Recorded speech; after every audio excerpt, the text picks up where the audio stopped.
দেশনায়ক তারেক রহমান। ধন্যবাদ। বিসমিল্লাহির রহমানির রহিম।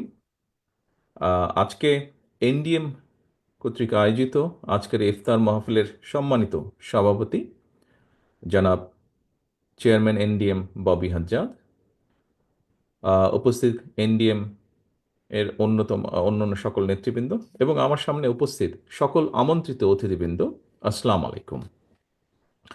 ইফতার খুব বেশি দেরি নেই। আহ, কাজেই খুব ভালো লম্বা কথা হয়তো ভালো লাগবে না। আমার আগে বিভিন্ন ব্যক্তিবর্গ বক্তব্য রেখেছেন। এখানে মূলত যারা বক্তব্য রেখেছেন সকলেই রাজনৈতিক বক্তব্য রেখেছেন। এখানে আমার কিছুক্ষণ আগে মাহাদি আমিন একটি বক্তব্য রেখেছে এবং তার একটি কথাই সে বলেছে, যেহেতু এখানে আমরা মূলত রাজনৈতিক নেতৃবৃন্দ বা রাজনৈতিক কর্মীবৃন্দ এখানে উপস্থিত আছে, স্বাভাবিকভাবেই অনেকগুলো দল আমরা এখানে আছি এবং স্বাভাবিকভাবে প্রত্যেকটি দলের আদর্শ তো একদম এক হবে না, অবশ্যই আলাদা আলাদা কিছু আছে। তবে অবশ্যই আমি মনে করি, বিশ্বাস করি, মূল বিষয়টি এক জায়গায় এবং সেটি হচ্ছে গণতন্ত্র বা ডেমোক্রেসি। সেটি হচ্ছে একটি মানবিক বাংলাদেশ। সেটি হচ্ছে একটি বাংলাদেশ যেখানে মানুষের কথা বলার অধিকার থাকবে।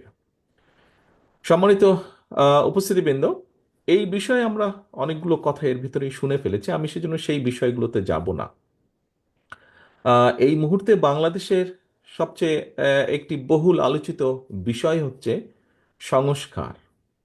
আমরা এখানে যেই রাজনৈতিক দলগুলো আছি, এই রাজনৈতিক দলগুলো বিগত 15 বছর ধরে, মোটামুটি এখানে উপস্থিত সকল রাজনৈতিক দলগুলো আমরা বিগত 15 বছর ধরে আন্দোলন সংগ্রাম করেছি আমাদের হারিয়ে যাওয়া বা ডাকাতি করে নেওয়া অধিকারকে প্রতিষ্ঠিত করার জন্য, জনগণের সেই অধিকার।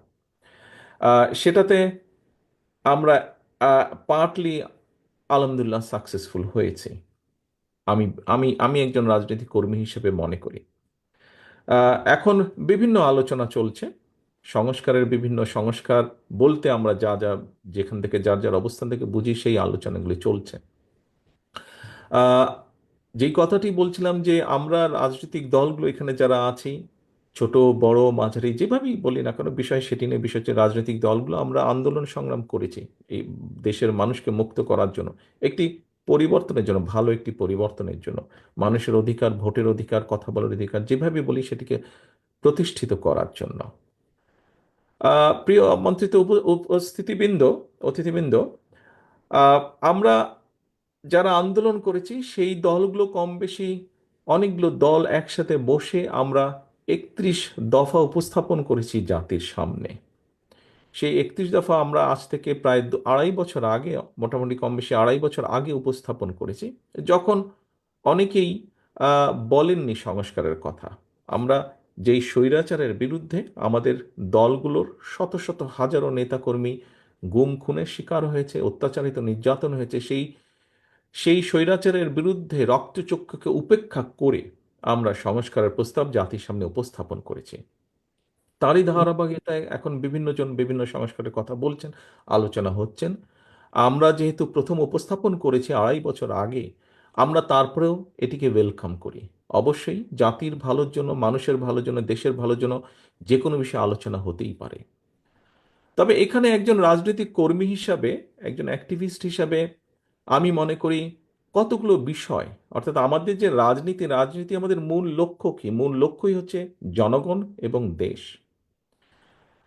সংস্কার আপনারা যদি খেয়াল করে দেখেন, এই মুহূর্তে সংস্কারের যে আলোচনা, সংস্কার নিয়ে যে আলোচনা হচ্ছে, অবশ্যই এটি প্রয়োজন আছে, অবশ্যই এটি প্রয়োজন আছে। আহ, বাংলাদেশের যে সংসদ ব্যবস্থা, সংসদীয় ব্যবস্থা, এটি এক কক্ষ আছে, এটি দ্বিকক্ষ হলে কি কি ভালো হতে পারে, সেটি নিয়ে আলোচনা হচ্ছে। সেটির পক্ষে বিপক্ষে সবই মতামত আছে। একজন ব্যক্তি দুবারের বেশি প্রধানমন্ত্রী, পরপর দুবারের বেশি প্রধানমন্ত্রী হওয়া উচিত নয়। অনেকে মনে করেন তাহলে স্বৈরাচারের যে প্রবৃত্তি, সেটাকে হওয়ার যে টেন্ডেন্সি, সেটাকে রোধ করা সম্ভব হবে।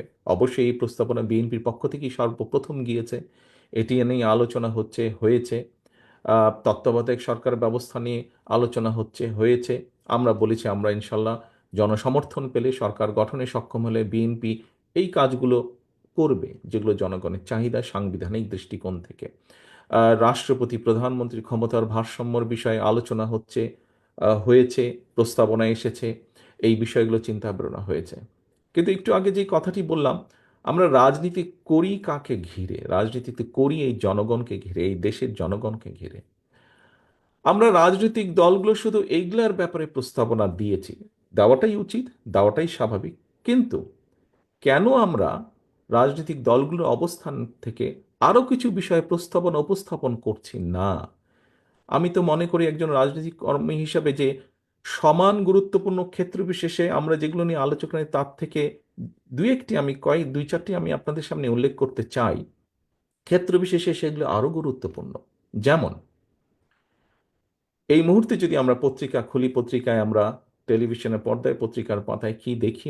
আমরা দেখি নিত্য প্রয়োজনীয় দ্রব্যের বা নিত্য প্রয়োজনীয় যে কোনো জিনিস, সেটি খাবার জিনিস হোক, পোশাক আশাক হোক, যেটাই হোক, মানুষের যেটা নিত্য প্রয়োজনীয় বিষয়, সেটি নিয়ে কি পরিমাণ কষ্ট যন্ত্রণায় আছে এই দেশের অধিকাংশ মানুষ।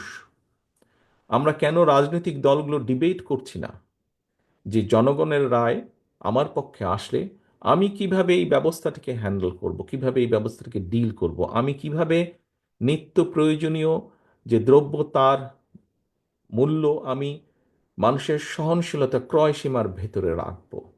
এখন এটিকে যদি রাখতে হয় তাহলে আমাদেরকে বাজার ব্যবস্থাকে কিভাবে আমরা সাজাবো, এটিকে যদি তাই করতে হয় তাহলে কিভাবে উৎপাদন বাড়াবো আমরা, কেন আমরা এই বিষয়টা নিয়ে আলাপ করছি না?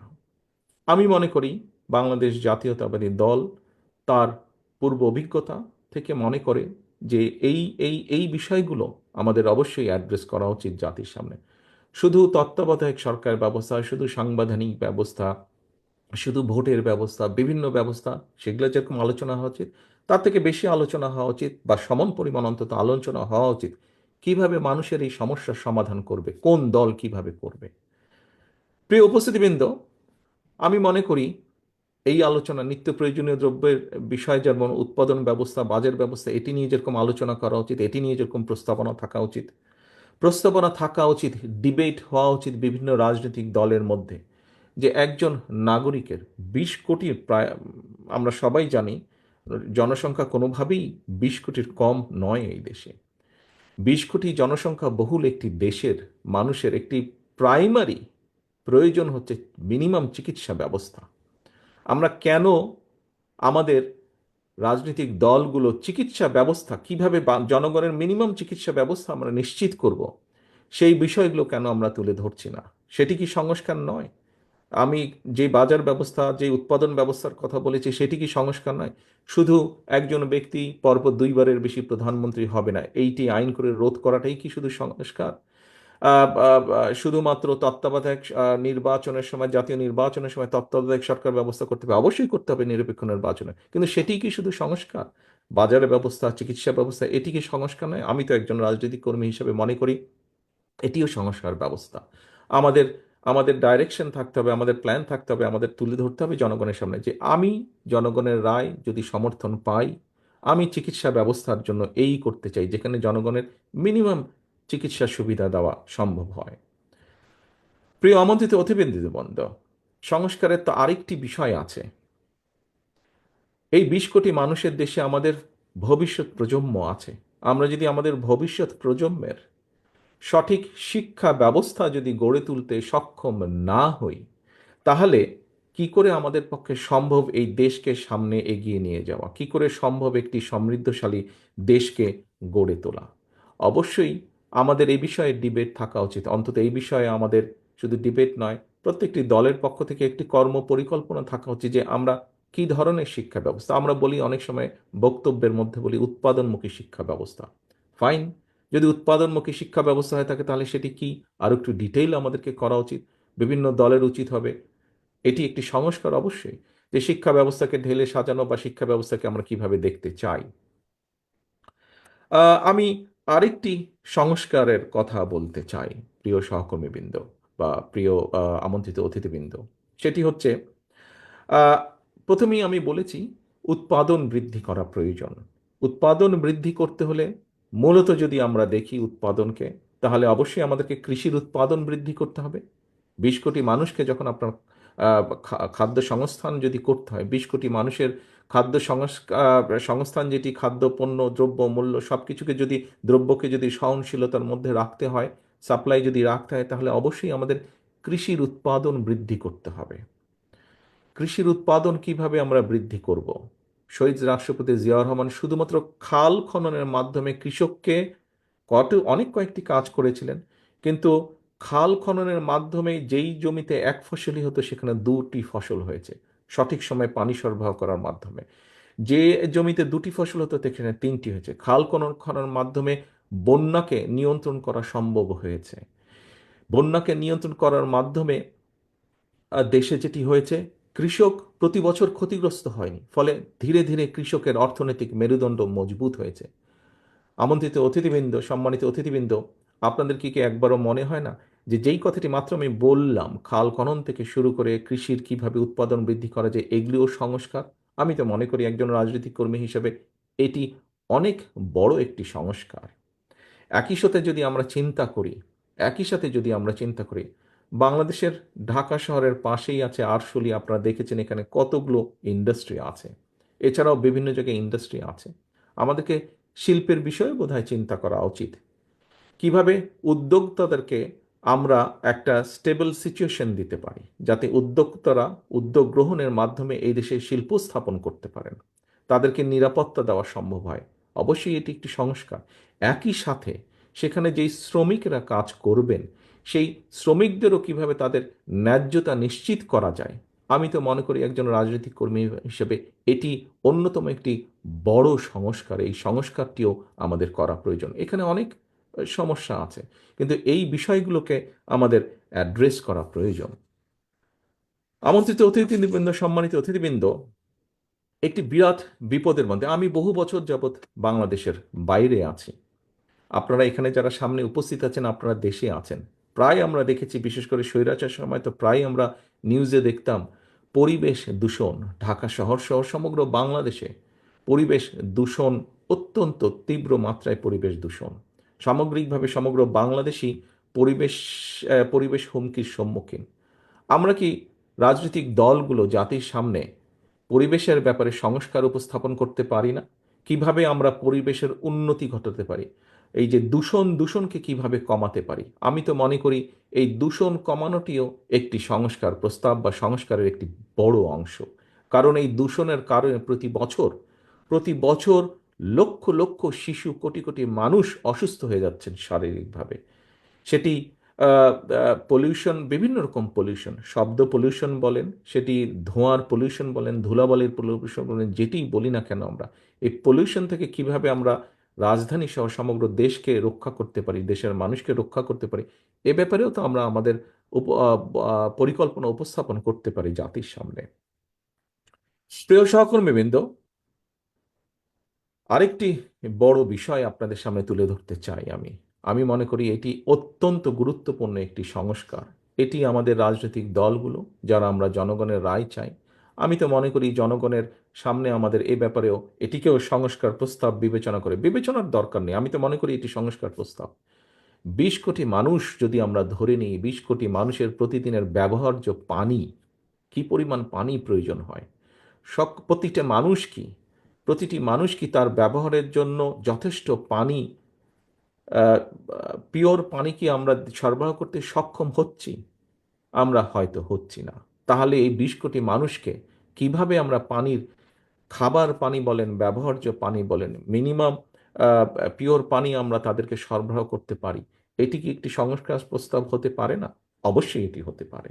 আমরা কি চিন্তা করে দেখেছি, সারা বিশ্বে কিন্তু এখন পানি এবং পানির সাথে একই সাথে জ্বালানি, সেটি জ্বালানি বিভিন্নভাবেই হতে পারে, পেট্রোলিয়াম হতে পারে, গ্যাস হতে পারে। জ্বালানি একটি ক্রাইসিস আস্তে আস্তে তৈরি হচ্ছে সমগ্র পৃথিবীতে। 20 কোটি মানুষের জ্বালানি ব্যবস্থা কি হবে, কি কি হতে পারে, কিভাবে আমরা জ্বালানি কমফোর্ট দিতে পারি মানুষকে, সেটিও তো সংস্কার প্রস্তাব আমি মনে করি। এবং সে ব্যাপারেও আমাদের চিন্তা পরিকল্পনা জাতির সামনে উপস্থাপন করা উচিত। প্রিয় সহকর্মীবৃন্দ, আমাদের এই যে আপনাদের সামনে ইফতারের আর বেশিক্ষণ সময় নেই, আমি বক্তব্য বাড়াবো না। আমি এখানে উপস্থিত যারা রাজনীতিবিদ আছেন, সকলকে আমি অনুরোধ করব, আসুন জনগণের এই বিষয়গুলোর ব্যাপারেও আমরা চিন্তা করি, কথা বলি। আমাদের এই ব্যাপারেও আমাদের কি কি সংস্কার আছে সেগুলো আমরা তুলে ধরার চেষ্টা করি। আমরা আমরা বাস্তবধর্মী সমালোচনা অবশ্যই করব একজন আরেকজনের, কিন্তু সমালোচনা করতে গিয়ে এমন পরিস্থিতিতে যাতে আমরা এসে না দাঁড়াই যেখানে আমরা জনগণের এই ইস্যুগুলোকে, দেশের এই ইস্যুগুলোকে আমরা অ্যাড্রেস করতে ভুলে যাব, আমাদের কাছে অন্য কিছু মুখ্য হয়ে যাবে, এগুলো গৌণ হয়ে যাবে। এটি যদি হয় তাহলে এই দেশের সম্ভাবনা সব শেষ হয়ে যাবে, নষ্ট হয়ে যেতে পারে। এবং অবশ্যই এটি আমাদের এই ঘরে উপস্থিত কারোরই সেটি চাওয়া নয়, কারোরই সেটি চাওয়া নয়। আসুন আমরা এখনই, নিশ্চয়ই আমি যতটুকু জানি এখন মোনাজাত হবে, আসুন আমরা আজকে এই রমজানের দিনে, রোজার সময় আমরা এই মুহূর্তে আল্লাহর দরবারে হাত তুলি, আল্লাহর দরবারে হাত তুলে আমরা আল্লাহর কাছে আহ, রহমত চাই, যাতে এখানে আমরা যারা উপস্থিত আছি রাজনীতিবিদ হিসেবে, আমরা যাতে এই বিষয়গুলি সহ দেশ ও জাতির প্রয়োজনে যেগুলি গুরুত্বপূর্ণ বিষয়, সেই বিষয়গুলো আমরা একসাথে বসে আলোচনা করে যাতে আমরা জনগণের সেই সমস্যাগুলো ধীরে ধীরে কমিয়ে আনতে সক্ষম হই। আল্লাহ যাতে আমাদেরকে সেই তৌফিক দেন, আল্লাহ যাতে আমাদেরকে সেই রহমত দেন, আমরা আল্লাহর কাছে সেই দোয়া চাই। আবারও আমি এনডিএমকে আজকে আমাকে এখানে আমন্ত্রণ জানার জন্য আন্তরিকভাবে তাদেরকে ধন্যবাদ জানাতে চাই, এবং আন্তরিকভাবে ধন্যবাদ জানাতে চাই জনাব ববি হাজ্জাজকে আমাকে আমন্ত্রণ জানানোর জন্য। সকলে ইনশাল্লাহ সুস্থ থাকবেন, সকলে ইনশাল্লাহ ভালো থাকবেন। আসসালামু আলাইকুম।